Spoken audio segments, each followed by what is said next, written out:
The new report of the synodal process has finally been published, and its contents are, to say the least, disturbing. Amid pages that speak of discernment and listening, at least 5 points emerge capable of shaking the very foundations of the Church's identity as we have always known it. The questions swirling among the faithful is no longer just commentators' hyperbole. Will this new direction truly remain Catholic, or are we on the verge of something no one had the courage to name? Stay with us until the end. The interim report on synodality was published on a quiet Monday morning, accompanied by an apparent normality that contrasts with the weight of the 28 pages released.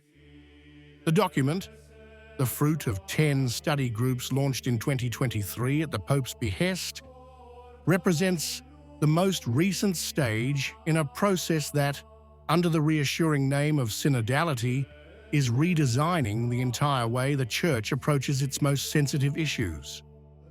It is in this context that the pastoral shift emerges, a choice that, with an almost administrative tone, entrusts individual episcopal conferences with the task of developing local responses to issues that touch the very core of the Catholic faith.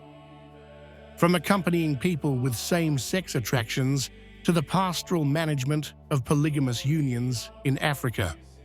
This delegation, formulated as an invitation to regional responsibility, is actually the most controversial part of the document, because it introduces a new and extremely delicate dynamic. What was once addressed with universal guidelines may now be modulated according to cultures, creating a range of heterogeneous practices. It is here that many observers recognize the decisive turning point, the line beyond which unity in practice risks becoming a memory, while each episcopate could move in a scattered fashion under the guise of pastoral discernment. Furthermore, the linguistic operation introduced by the report, replacing the word controversies with the more anodyne formula emerging issues, represents one of the most revealing passages of the entire document. It happened discreetly, but not without significance. What for decades has been recognized as a matter of strong doctrinal tension is now being pigeonholed into a category that seems designed to blunt the emotional and moral impact of the debate. This rhetorical choice, however, does not escape the most attentive analysts, who interpret it as an attempt to make reforms more palatable that are difficult to openly support. In other words, calling emerging what until yesterday was controversial appears to be the first step towards reshaping the moral perception of the faithful, an operation that inevitably raises questions about the overall direction of the synodal process. But the most disturbing passage of the document comes when the editors affirm that not every doctrinal, moral, or pastoral dispute requires direct intervention by the magisterium. This sentence, appearing in a footnote as naturally as a technical detail, carries the weight of a millstone.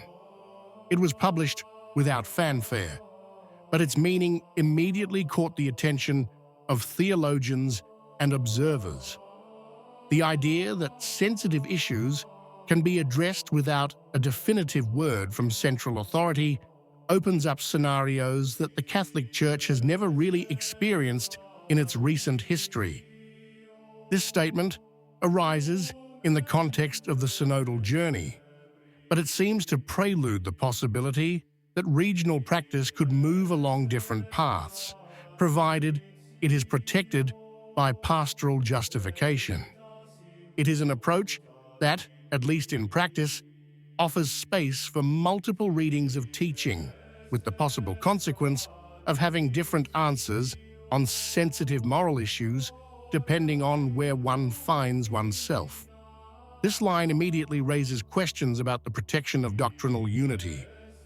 Can the Church really live with a teaching that is theoretically identical, but applied in ways that are not only different, but potentially conflicting? The choice to affirm that the intervention of the magisterium is not always necessary seems to suggest a new ecclesial philosophy in which the central authority observes from a distance, while the peripheries make operational decisions capable of profoundly impacting the lives of the faithful. In the document, the question of the female diaconate reappears, with the punctuality of a topic that, despite decades of study, continues to resurface like a karst river. The report recalls that the study group in charge will not present its own conclusions, but will forward everything to the doctrinal department, which must submit its assessments by December 31st. It is a precise deadline, inserted without emphasis, but with a timing that does not go unnoticed, especially since it precedes by just a few days the extraordinary consistory convened for early January. The text emphasizes that the issue was reactivated at the direct instigation of the Pope, reviving a line of analysis already addressed in the past. It is reiterated that the examination concerns the history of deaconesses in the early Christian communities and the possibility, still to be clarified, of their eventual reintroduction into the contemporary Catholic Church. No decision, no definitive theological indication, only the delivery of the materials to the competent dicastery. But this very suspension, this postponement to a future evaluation, is what makes the issue even more sensitive. The general impression is that the question has not been shelved, but brought closer to the most delicate decision-making point. Many commentators interpret the report's silence as a sign of apparent caution, behind which a transition is being prepared that could redefine the sacramental structure of the ministry. Others observe that the approaching of the extraordinary consistory immediately after the delivery of the dossier cannot be a coincidence. At a time when the synodal process insists on listening and participation, the possibility that the Church is facing one of the most significant changes in recent decades remains an impossible hypothesis to ignore. The document clearly reveals this. What we have before us is not simply a pastoral update, but the accomplished manifestation of a new ecclesial orientation. Reading between the lines, but not too much now, one understands that we have entered an unprecedented phase, almost a second birth, in which the Church seems to want to rethink itself more profoundly than it has ever openly admitted. At the heart of the report takes shape the most discussed expression of the entire synodal journey, the so-called paradigm shift. The statement does not appear as a provocation, but as an established fact, almost as if it were the natural outcome of the last post-conciliar decades. The document indicates that this change of perspective does not only concern the pastoral approach, but also touches the theological, anthropological, and cultural dimensions, intertwining them in a single evolutionary line. This is where the tension becomes evident. To speak of such a radical shift in the way we interpret ethical issues means acknowledging that what previously seemed stable is now being observed through new, more fluid lenses, more closely tied to contemporary social dynamics. In other words, the entire report leaves a distinct sense of a turning point. However, the question that has been lingering in the Catholic world remains open and weighty.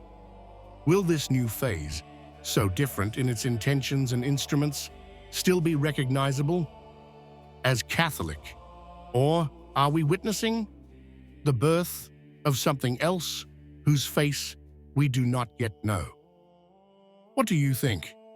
If you liked the video, comment Amen. God bless you.